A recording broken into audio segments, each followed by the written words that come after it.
People are starting to realize that you can only scream and yell and tear down statues and set things on fire for so long before things start to get really bad. And now the energy seems to be in the direction of kind of recovering and rebuilding some of our most profound traditions, these wisdom traditions of Athens and Jerusalem. You're starting to see return to, if not traditional religion, to sort of spiritual ideas, something other than just the raw materialism that has dominated for so long. Spencer Klavan is an associate editor of the Claremont Review of Books, host of the Young Heretics podcast, and author of several books, including How to Save the West. Trump's order to restore classical architecture, I think that speaks to a certain instinct he has for people's hunger for them. These are forms that have endured and survived for a reason and that maintain their beauty because they connect with the eternal. I mean, there's a reason why brutalism goes out of date and those classical buildings still look as beautiful as ever. This is American Thought Leaders, and I'm Yanya Kellick. Spencer Klavan, such a pleasure to have you on American Thought Leaders. Oh yeah, it's a delight. Thank you for having me.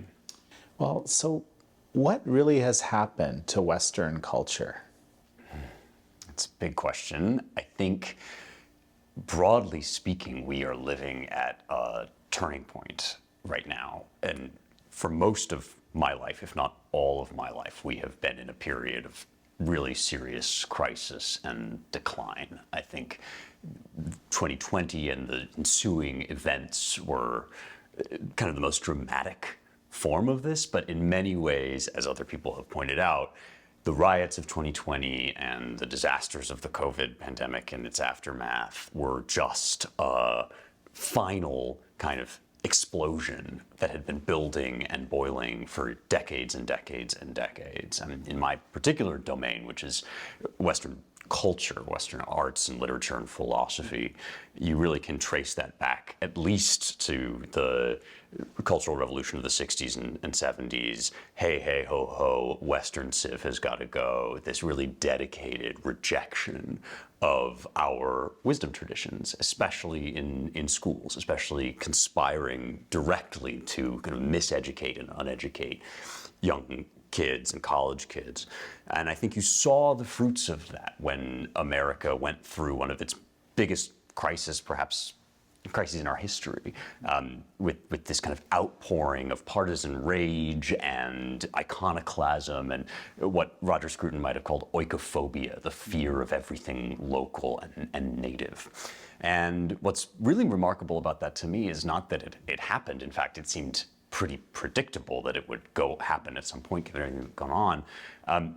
But what's remarkable is that we seem to have now come out of it and passed through into something quite different. Mm-hmm. It's typically referred to in casual speech as the vibe shift. We've seen this real kind of shifting of momentum, shifting of weight away from this kind of oikophobia, this revolutionary Jacobinite spirit, and into a kind of brighter and perhaps more optimistic period where people, even if they're not aggressively right-wing, even if they're not even Trump voters, people are starting to realize that you can only scream and yell and tear down statues and set things on fire for so long before things start to get really bad. And at a certain point, you have to actually be constructive and you have to build.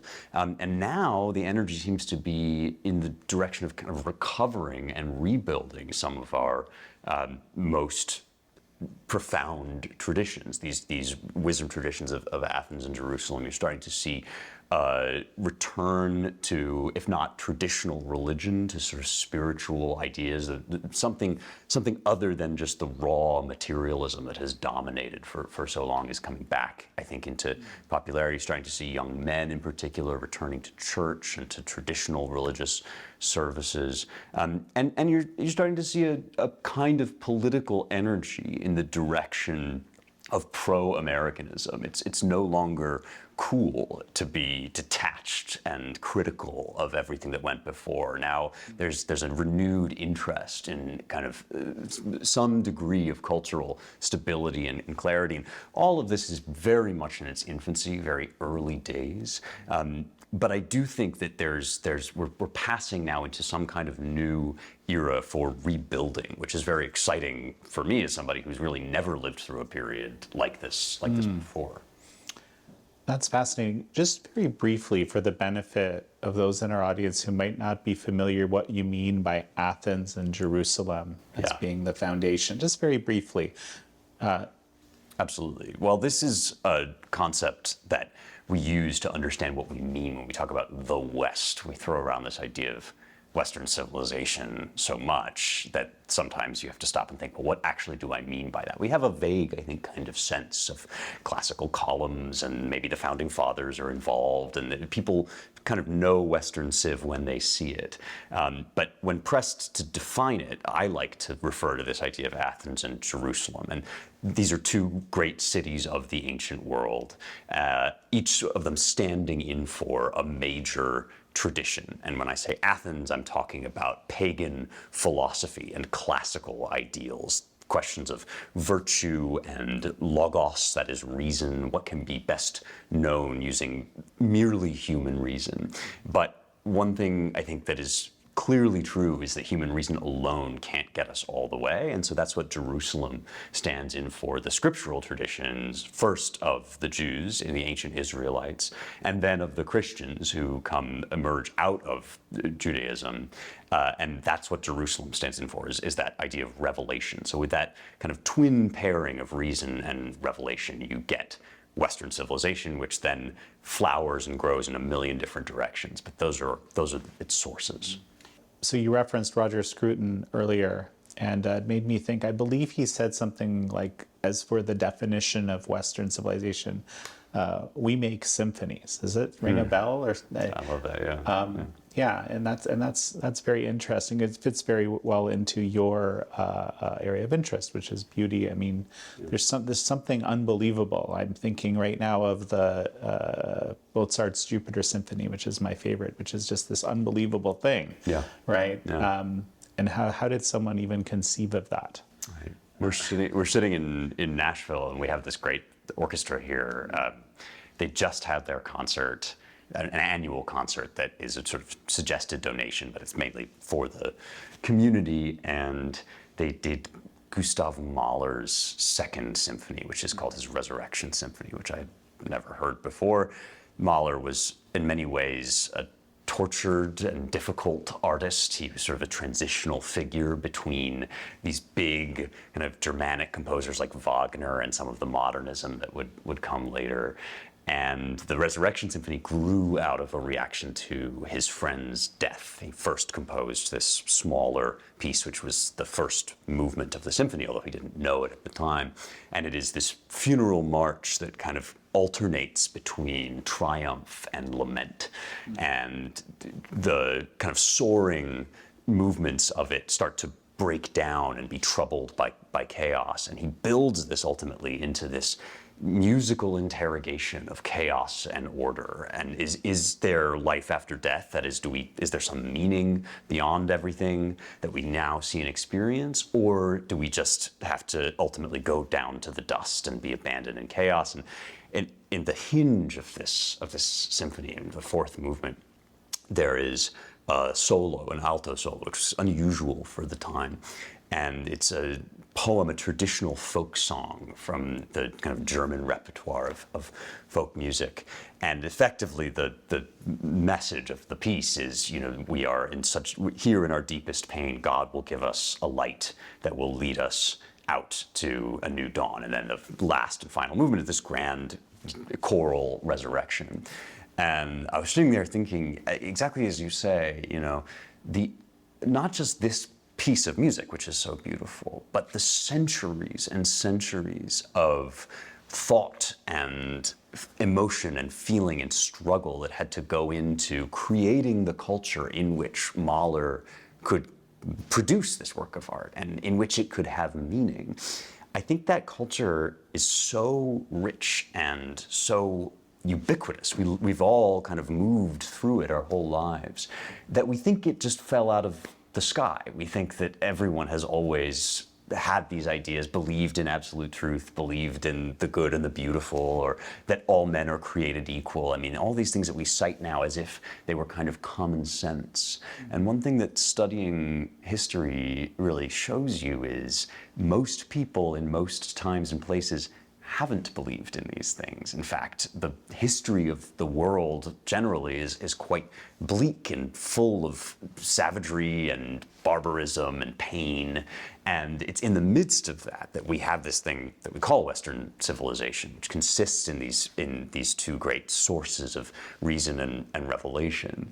And so one thing that happened, I think, when we sort of started out by talking about the summer of 2020 and the disaster that sort of afflicted our culture, is people destroyed so much and that we saw so much destruction that we actually came up against what the world looks like without Western Civ. If Western Civ has got to go, what are you going to replace it with? And it turned out the answer was basically revolution, infinite revolution and savagery. If I may, on the one hand, there was this, this kind of movement of destroying history and so forth. But at the same time, there was this, movement to destroy the global economy. I mean, it's interesting. These things were happening simultaneously, and I hadn't really thought about that until this moment. I mean, there's a whole lot of destruction going on in the name of some kind of progress in all cases, I think. Well, the economy is a good example of another thing we think just kind of exists. It's just there in the universe. Most people, and I certainly speak for myself when I say I'm by no means an economist. And so it would be easy for me to go about my day to walk into the supermarket and choose among, riches that would have made King Ashurbanipal of Assyria blush. I mean, his jaw would have dropped. The great kings of old would have been astonished to see a modern supermarket. And it would be easy for me to just walk in and take that for granted and think, great, this is just how the world works. Things come from who knows where. And as you say, that's actually a wonder of the world, very carefully built up over many, many decades and even centuries. And there was this heedless, just, we can afford to kind of throw money at people. We can afford to shut this all down for a bit so that COVID doesn't spread. And we'll just give people stimulus checks and we'll just, incur yet more debt to add to our already towering number. And I think that people, again, if you do that long enough, you actually start to hit rock bottom and you realize, these things aren't just kind of guaranteed. We actually have to work to maintain them. And that's another thing people are rediscovering, I think. There's a central theme of human dignity. Thinking about this has been kind of plaguing me for, years now. And how easy it is with some sort of possibly lofty ideal to almost forget about the dignity of every individual human life, which is kind of a centerpiece of this tradition. Yes. That you've been describing. But and if I may deviate slightly, I don't think it's just the Western tradition. And this is, we were chatting a bit earlier about the abolition of man and by C.S. Lewis and the concept of the Tao, and this kind of universal morality that he discussed. And I've that always resonated with me because I saw that in not just in the Western tradition. Yes. Well, that is interesting. I mean, one accusation that is typically made against people like me when we start talking about Western Civ and Athens and Jerusalem is, well, do you just think that everyone else in the world is backwards? Are you a Western chauvinist or supremacist in the sense that you think only these nations? And usually the insinuation is that there's a racial component to this as well, that basically it's code for you just only like white people or white nations or anything like that. And my answer to this includes exactly what you just said. To affirm the beauty, the uniqueness, the preciousness of Western civilization, it does not imply that nobody anywhere else ever has had a good civilization. In fact, I'm fascinated by Japanese culture. So that's a civilization that just happens to, have a great deal of respect and interest for me. But as you say, human dignity or the worth of human life is, I think, very central to any rightly understood Tao, that is any reasoned tradition that is worth the name. And I think you do find this also in Confucianism, for instance. I'm not all that familiar with the intricacies of that particular philosophy, but I gather that this is a central aspect of Confucian thought as well. And everyone, it's interesting, as they get to thinking, once people think deeply, they begin to see that this is a necessity of any moral system. It's certainly crucial in Christian ethics because of what we call the imago Dei, which is the image of God. You get this in Genesis 1. Crucially, when St. Paul goes to the Areopagus, which is the hill where he preaches to the Greek philosophers, when he goes to Greece to evangelize in pagan Europe, he quotes the Stoic poet Aratus. And this is in Acts 17 when he's giving this sermon. He says, "We are his offspring," that is God's offspring, "as some of your own poets have said." And he's referring there to the fact that completely separate from the Christian tradition, outside of this religious, very culturally specific religious tradition, the Greek philosophers had also worked their way to something like this idea of human dignity, of mankind, the image of God. You find this in, for instance, in Seneca's letters when he's saying, you should treat your slaves well. Well, why should you treat your slaves well? Because they're humans, just like you, even though they're so much lower in the social hierarchy. And so, yeah, some of these principles are not universal in the sense that everyone has always known or believed them, because there are many, many societies where the human dignity is not respected, even today. And in fact, that's a major danger. But it's also the case that around the world, there are a variety of different traditions where people have thought carefully, struggled, worked hard to figure out kind of what are the core principles of a good ethics. And they all end up with this core idea of human dignity, which is one reason why when somebody tells you, as the Jacobins in the French Revolution did, as Lenin before Stalin and then Stalin did in the Soviet Union, when somebody says to you, "I've got the perfect system for humanity. Everything is going to work great. The economy is going to be great. We're going to have money. We're going to have..." Well, one thing we have to do is we have to just get rid of this idea of human dignity, right? You see this a lot. And Trotsky wrote this, that we need to dispense with, he called it the Quaker papist notion of the dignity of human life. When that happens, that's a little red warning sign that goes on to tell you that you've deviated from the Tao, right? That is the moment when you know, no matter how good this system seems, it's going to end in disaster when you get rid of that. Well, I think, Stalin famously verbalized that in order to make a omelet, you have to break a few eggs, right? And the eggs are people. Yeah. Right. Ultimately, and this is again exactly what you're talking about. The moment that you benevolently, however benevolently, decide it's okay to sacrifice the few for the benefit of the many, that's really what we're talking about, right? It doesn't, you don't have to be thinking about it in the sense that, oh yeah, it's okay to actively kill people. Right. It might be, just to know, yeah, there might be a few that, kind of fall out in the margins. There's a wonderful story by Ursula Le Guin. It's called "The Ones Who Walk Away from Omelas." And the notion is very simple. Omelas is paradise. It's perfect. Their scientists have the most advanced technology in the world. Their philosophers reason exquisitely. Their artists are unfathomably talented. And in Omelas, there is one child who is being hideously tortured. And at some point in every citizen's development, he comes to realize that this is the case.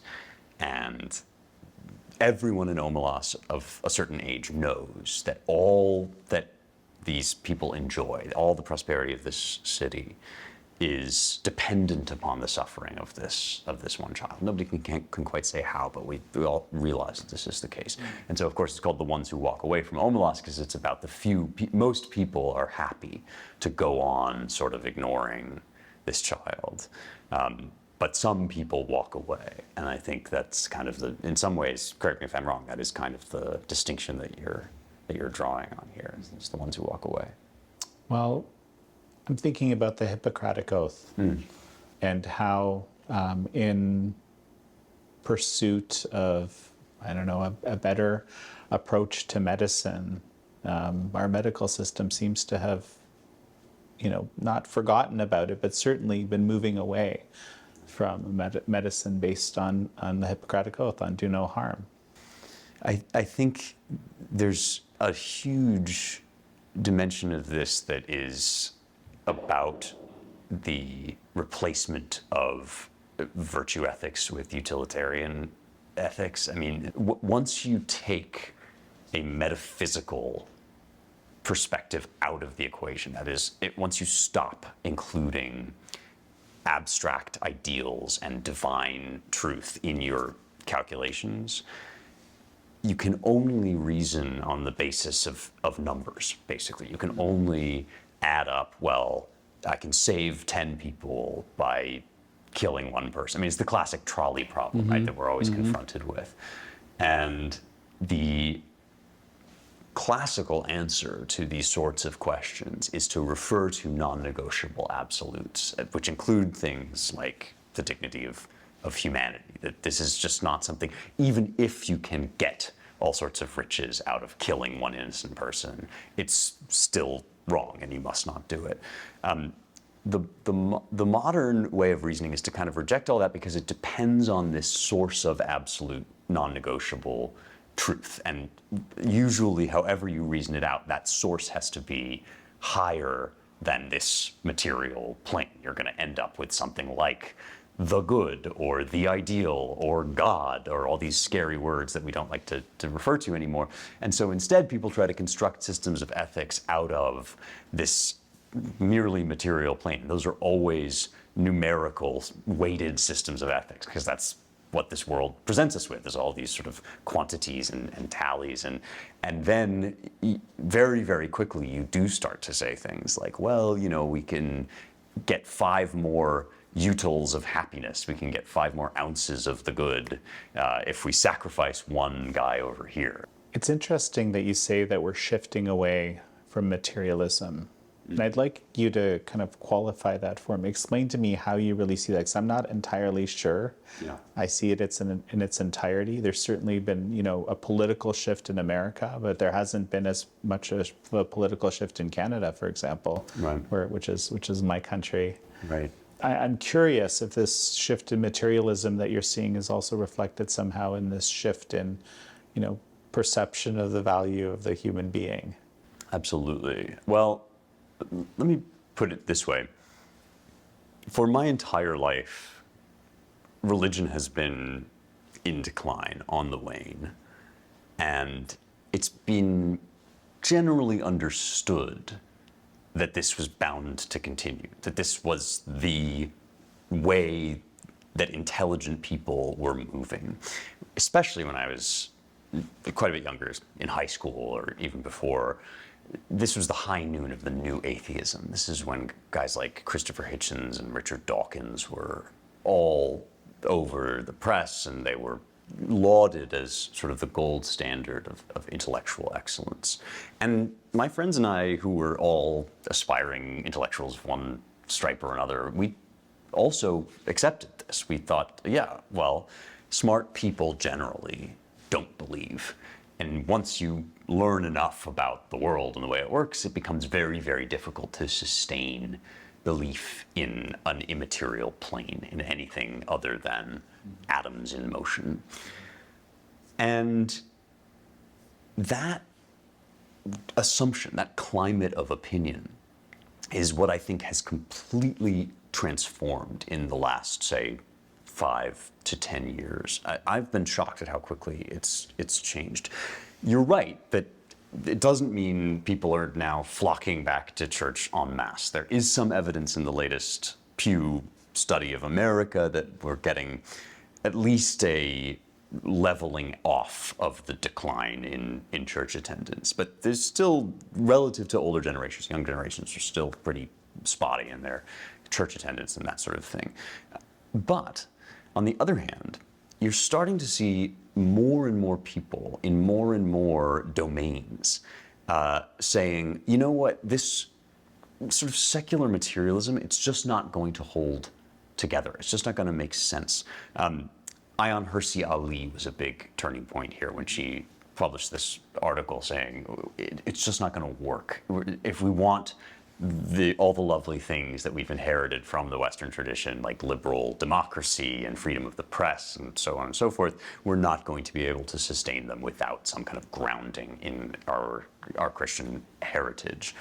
And by the way, I'm a Christian now. And I personally am a Christian. That's a key step because, yeah, many people said all of that and then did not themselves convert or became what's called cultural Christian. I mean, Richard Dawkins himself called himself a cultural Christian recently, by which he basically means I don't want my civilization to be overrun by woke maniacs and jihadists, and therefore I want sort of the cultural benefits of Christianity because I can't think of any other way to stop this from happening. But that's very different from what Ali said, which was, okay, well then I'm going to become a Christian. My most recent book, Light of the Mind, Light of the World, is about sort of the way that this has happened in the sciences, that for a while it looked very plausible that you could explain everything in the physical world with reference to these little kind of chunks of matter bopping around. And about 100 years ago, 125 years or so ago, it became apparent that whatever it is that's going on in this physical world around us, it ain't just chunks of matter bouncing and colliding against each other. There's something much more mysterious to do with the meeting between mind and matter. And as scientists have become aware of that, you're starting to see more and more of them say what it's often attributed to Werner Heisenberg, that once you take one sip from the cup of science, you become an atheist. But when you drain it to the dregs, God is waiting for you there at the bottom. And so you're seeing a lot of people basically starting to say that. Fred Hoyle, a great astrophysicist and cosmologist, said it looks as if a super intellect has monkeyed around with the universe, and that kind of suspicion has been dawning on people for some time. And so I think that these things are all interrelated to one another. I think the renewed interest in traditional faith among young men that we've discussed, I think the slowing off of the decline in church attendance and the flowering of kind of respectable intellectual Christianity. Matthew Crawford is another name I haven't mentioned yet, but Ross Douthat, these guys that have really sort of put their names on the line for a high, arguing that intelligent people can and should believe. This is connected in turn to the movement away from materialism in the sciences. And if you think about how the timescale of these sorts of things, you realize that we should expect them to move very, very slowly. If you think about Isaac Newton at the end of the 17th century, he himself was by no means a materialist or an atheist, but it was he who created the system that others would then take and use in defense of this kind of general materialism that then took hold in the 19th century and afterward. And so that's almost 500 years of cultural life from the genesis of an idea, and you can take it back even further and say that idea begins really with Copernicus and sort of the earlier scientific revolution. 500 years before that just becomes the atmosphere of acceptable opinion that we grew up in. It produces this kind of world where we all grew up sort of thinking that materialism and atheism were the smart thing. Mm-hmm. And so if you then say, well, it was 125 years ago that the quantum revolution kind of upended all of the material assumptions that were underneath that climate of opinion, you realize that we're only 125 years into what might be our next 500-year-long shift, and it might be away from that kind of materialist scientific view and toward something more spiritual. That's my hope, anyway. Mm-hmm. I do think you see that also. There's the youngest, the sort of the newest generation seems to be more interested and curiously in religiosity, which is not something that I expected. Exactly. Yeah. Yes. Yeah. Yes. And it has all those dimensions. It has I think young people are unlike the young people of the 60s and 70s who were just getting the first flush of excitement of casting off sexual morality and letting 1,000 flowers bloom, the young people of today have only gotten the hangover. They've grown up in a culture that was already hollowed out. And that's actually not so much fun. That's very disorienting and painful and confusing. And so there's a desire for cultural cohesion among the young people. And then there's also, yes, these sort of more intellectual or spiritual questions of what should I believe? You know, you have this recent essay, I'm thinking about, you know, people trying to kind of shortcut into the spiritual experience, so to speak. Yeah, so tell me about your musings on this. I found it quite fun. Well, this is the other side of what we're talking about, I think, is that when the spiritual world comes back into people's consciousness, there's no guarantee that's going to be a good or a smooth transition. In fact, you could get all sorts of things that might come out of that, including a revival of paganism. I think we're seeing a lot of interest in things like astrology and crystal therapy and all of these kind of slightly more new age spiritualities as well. And so that's one reason not to, even if there is more interest in the spiritual now, there's no reason to be complacent. I mean, that actually means we have to exert more effort into thinking about what a healthy spirituality looks like. And one place where this seems clearly true to me is in this renewed interest in psychotropic drugs as a way of accessing spiritual healing or spiritual nirvana, or even just as a spiritual practice unto itself. I got interested in this for a really pedestrian reason, which is that all the guys at my gym started talking to me about it. Well, not all of them, but there was a significant contingent of guys at my gym that would say, you've got to look into this, you know, and they know what I do for a living, and they know I'm interested in this sort of thing, and so some of them will say, yeah, we're seeing these amazing results. And there are, you know, some remarkable cases where you get a guy who's come back from a war and he's trapped in a kind of PTSD spiral, and he'll have one trip with MDMA or LSD or whatever, and then suddenly his neural pathways are unlocked and he can go and be free of this trauma or what have you. Joe Rogan talks about this all the time. I mean, he's practically an evangelist for this stuff. And on top of that, there is some evidence to suggest that, in fact, psilocybin, LSD, MDMA, these sort of psychotropic drugs do create a condition of what's called neuroplasticity, which is where your brain is much more flexible and can create new pathways much more easily.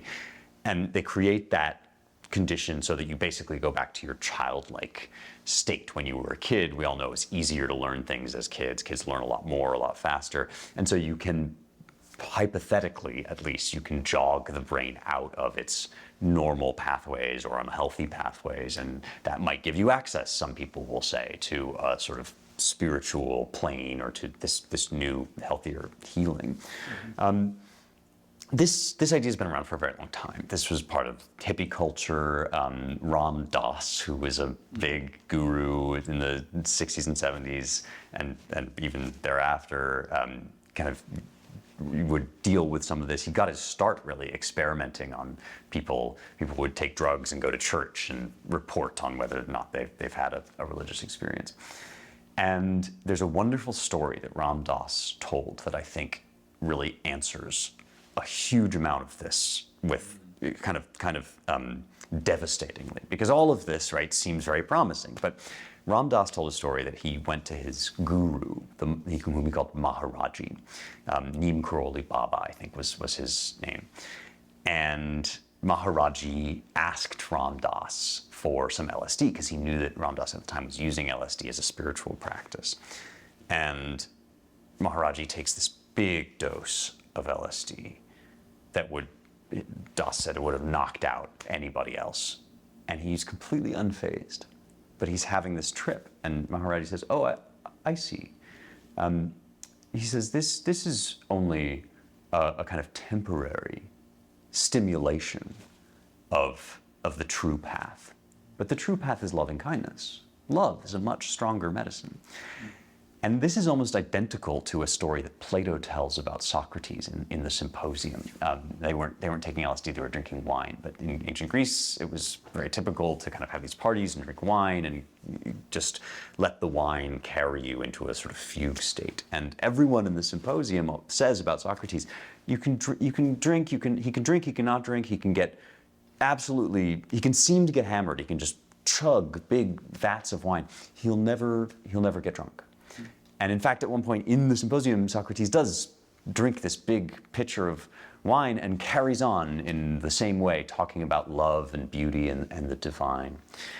And the reason for this, for both Socrates and Maharaji, is that they are already in the state that the drugs are supposed to induce, but they're in that state sustainably and within a framework of some sort, right? Right, and in a way that maintains the integrity of their individuality and their will, right? Because they got there on purpose. They didn't have it done to them. They did it as a practice. And this was lately confirmed, fascinatingly for me, by a psychologist friend of mine who told me she had just gone to this talk all about the use of LSD and MDMA and all these drugs.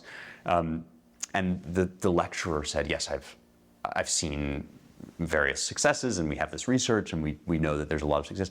And at the very end of the lecture, as a kind of footnote, very sheepishly, the lecturer said, and of course we know that you can also produce all these same effects through self-denial. Fasting and prayer can also produce these same effects. That seems important. That seems like something that is almost never mentioned, that all these things which are advertised on behalf of the drugs are also capable of, you can get those same results with traditional spiritual practices, things like fasting. And so then you start to ask, well, okay, what's the difference between these two things? And immediately it becomes clear that the difference is in the inner state of the practitioner. It's not that you might not see some of the same things that a religious person would see if you take these drugs. It's that you yourself are not the same person that a religious person is, and so you are completely at the mercy of whatever the drugs happen to do. You might have a kind of bolt of insight. You might get completely brain scrambled by a bad trip, and whatever happens, at the end of it, you're going to be plunked right back down where you were before, because you yourself won't have changed. Whereas, if you do prayer, alms, and fasting the way most religious traditions throughout most of history have recommended, by the time you get out into the desert, by the time you get to that point where your senses are heightened and you're capable of engaging at this spiritual level, you will be oriented toward a definite aim, which is the good, the true, and the beautiful. And so you won't be just at the mercy of the drugs or of whoever is helping you out or who your spirit guide or whatever. You will yourself be in a fitting position to engage with these spiritual ideas. And so I think these sorts of things are going to become really important as people get more awake to spirituality, because they're going to be tempted, we are all going to be tempted to use kind of material hacks for the spiritual world. Right. Yeah. No, I mean, this makes such perfect sense to me. Because, again, going back to what I had said earlier, having a robust framework and for which to deal with the transcendental experience, which happens. I mean, we have, millennia of records explaining, that communion with God, or however people want to conceive it. That's an extensive human experience, right? Well, absolutely. That happens. And we're kind of in the materialist society. We're kind of into, the quick fix, maybe, or we're trying to accomplish this without earning the ability, I guess, to do it or something. Yeah, well, I think we have our causes and effects backwards. And I think we've had them backwards for a very, very long time. You say, oh, electricity flows through the brain in the amygdala, and then you feel fear. And we say that now, or we say, I got a dopamine hit. rush. Yeah, I got a serotonin. There's a John Mayer song. I'll be dreaming of the next time we can go into another serotonin overflow. Or I had an adrenaline rush, right?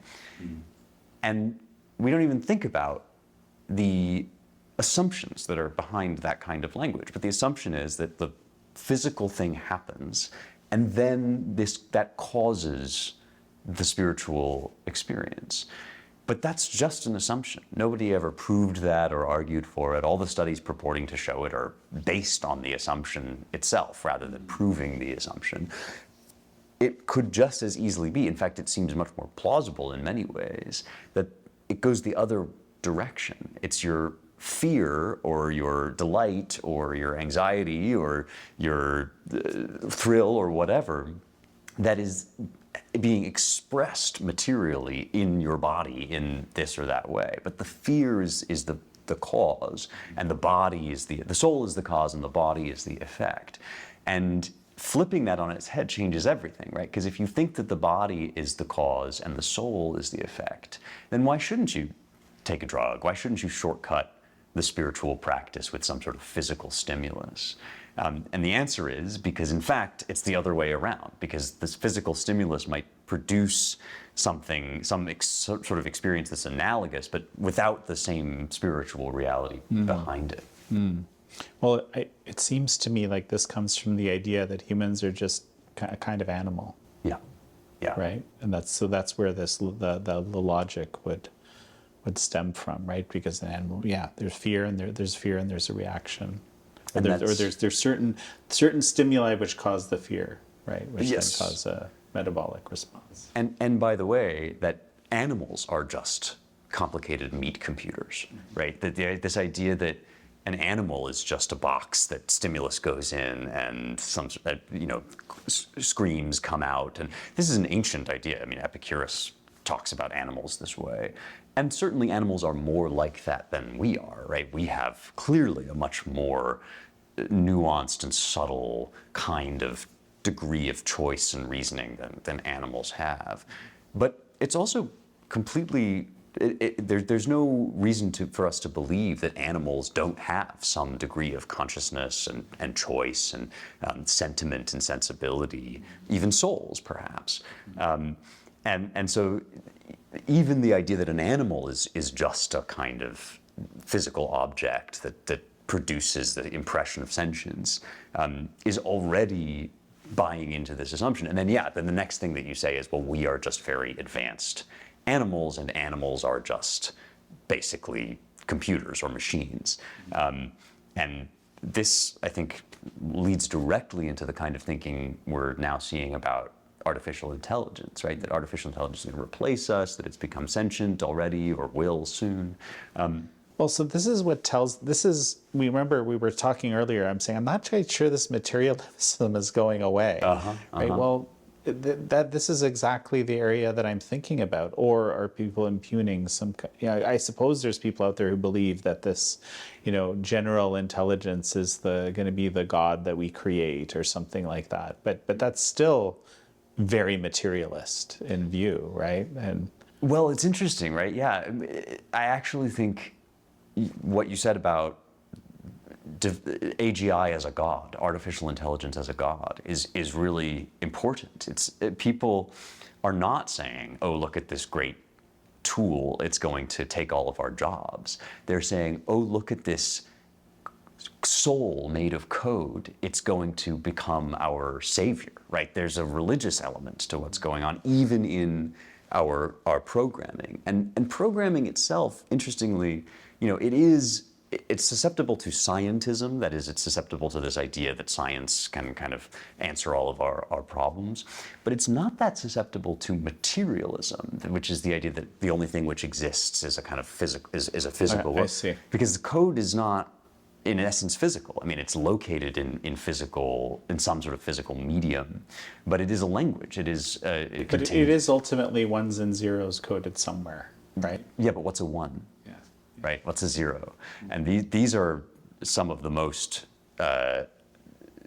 ancient abstract ideals. Numbers are famously kind of one of the things that materialism can't really account for. And so if you're building a consciousness, if you think you're building a consciousness out of ones and zeros, that's a much more mystical kind of proposition than if you think you're building a robot that can pour your tea or whatever. So no, I would say that the kind of AI maximalism might rank much more in the sort of unhealthy spirituality for me than in the materialist side of things. Interesting.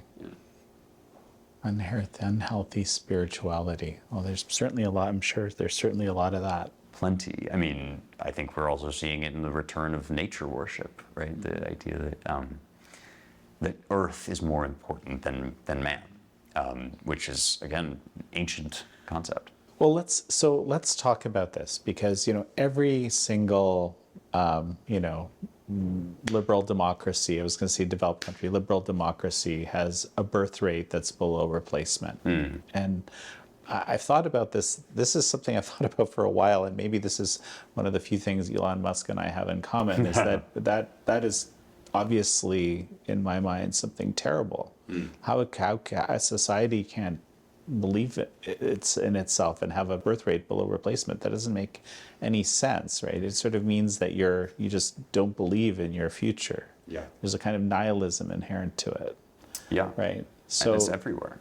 I mean, right. It's across the world that this problem is emerging. And talk about things that aren't limited to the West or to even to developed nations. This decrease in birth rates is clearly a global and epochal situation.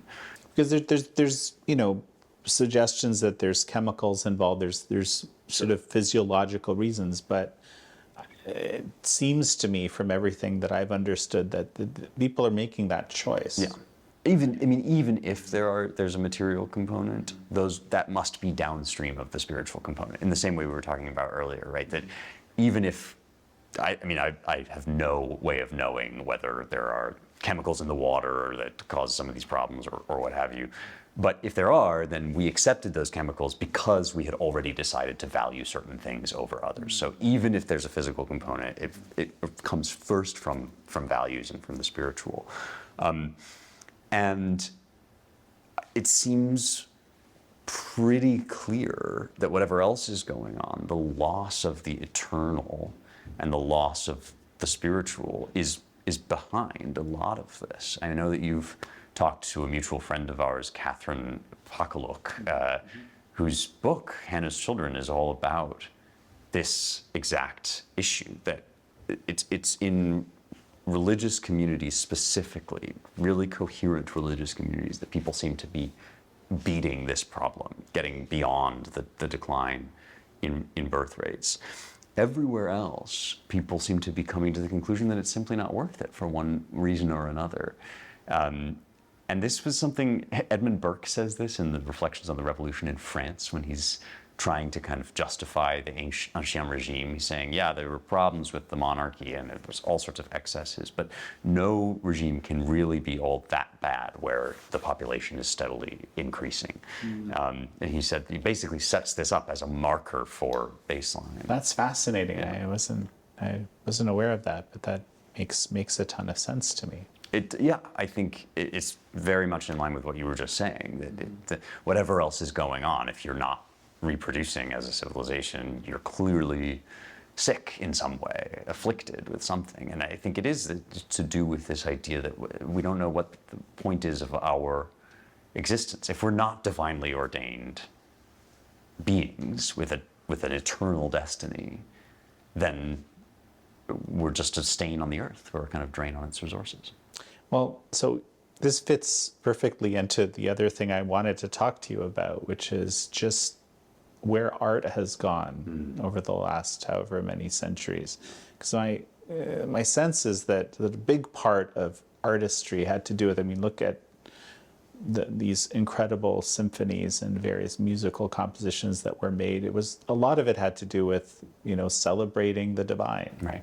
When you're making art that way, you get something very, very different than if you're making it to shock or for its own sake or I don't know, for some other reason. Yeah.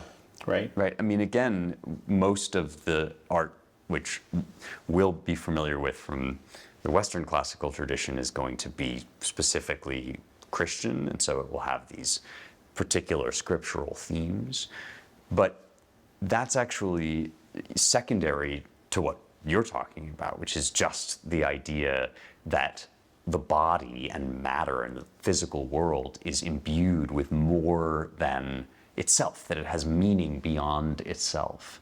And that's common also to, say, the classical Greek artistic tradition, which even, long before modernity, the Greeks were sculpting these phenomenal works of art that pay tribute to the dignity and the beauty of the human form. I mean, there's famous sculptures and the meticulous attention to realist detail. What were they doing? What's that about, right? And what's art about just generally? Well, when we make art, fundamentally what we're doing is we're taking some physical stuff, some medium, and we're investing it with some sort of form or meaning so that it can represent something beyond itself.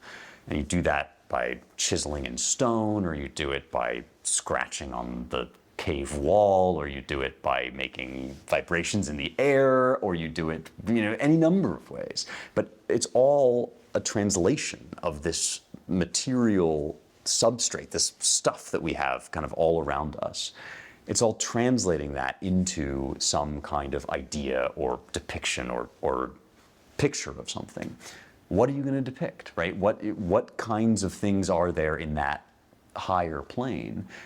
The only answer that produces beautiful art is that beyond this material world there is a soul. There is something, some set of beautiful and ideal good things that we have access to by virtue of our humanity.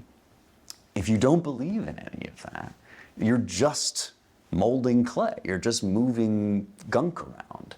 And I think that the developments in art that followed on from the great secularization of the, say, 19th century and thereabouts testify to this. You instantly, the minute that happens, you start to get the dissolution of form, the form of the classical ideal, the representationalism that had been sort of part of the artistic tradition for its entire existence starts to break down. You start to get, woman descending a staircase, and some of these artists, by the way, whom I actually quite appreciate, like Picasso, but who are nevertheless clearly involved in deconstructing, right, taking apart. And after that, all that's left to do is to take apart more, and you end up with Jackson Pollock, right? And you end up with these kind of and these sort of very sophisticated scribblings and squishings. And Dada. And Dadaism is another great example. Yeah, I think again that is another thing that I think has just played itself out. I just think that that's sort of exhausted, and people will continue to do it. It's not like there won't still be these artistic movements, and there won't still be people making materialist arguments, but the resources of that are completely exhausted. There's nothing left for that movement to say. Does that translate into the types of art that's being made right now? I don't even know. I don't follow this. Is that, are we seeing a resurgence in I don't know, connecting with God in the arts? Or I certainly think you are seeing a return to form. Yes, there have been. I mean, Dana Gioia is a poet who's been writing about this for a very, very long time. He just came out with a book of essays about it, and I think, it's difficult. It's difficult to recover form, especially after all of this, after we've been through this kind of great dissolving. Just if I may comment, living in Washington, D.C., you can see it. I mean, there's these, beautiful buildings which are, looking back into the classical tradition. Right. And then you have these, literally brutalist buildings, right? And you wonder, how did someone thought this was a good idea? Well, they're difficult to work in, right? Yeah. They're oppressive in their own. I mean, you'll talk to anybody working in one of them, and they'll be like, I don't know about this, right? And there was a philosophy that went into, brutalism is such an apt name because it sort of sounds the way it looks, but it comes from a French term meaning raw concrete. It's actually not brutal in our original sense, although it's related to that. It's raw, kind of unshaped, unmolded. And there were economic reasons for it, but there were also philosophical justifications for it that basically had to do with what we're talking about, that all of our forms are kind of arbitrary. They're not derived from any absolute reality beyond this world. They're kind of imposed by us at random or at will on nature. And so we can just decide that this building is going to be a big brick, a big square, and that won't go against anything inherent in our nature. We'll just adapt. And that turned out to be profoundly wrong. So, it's funny, we haven't talked about Donald Trump almost at all in this conversation. We've had lots of other interesting things to talk about, but Trump's order, or I think it's an executive order to restore classical architecture, I think that speaks to a certain instinct he has for people's hunger for these are forms that have endured and survived for a reason, and that maintain their beauty because they connect with the eternal. There's a reason why brutalism goes out of date instantaneously, right? It now looks so shabby and kind of old, and those classical buildings still look as beautiful as ever. Hopefully we won't just copy and repeat what went before us, but if in fact Trump is able to get some of these building commissions in place, you might well see a kind of rebirth of the new classicism.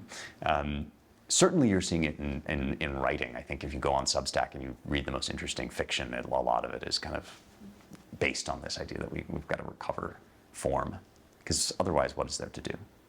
So how is it that you became is it a professional philosopher?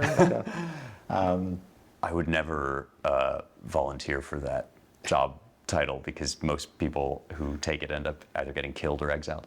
But no, I've always, as a kid, I aspired to be a public intellectual, is sort of what you would call it. I was very, very lucky that I grew up in a house just filled with books, and so I had, even though when I was a kid, there wasn't really a clear canon that was set out before you to learn.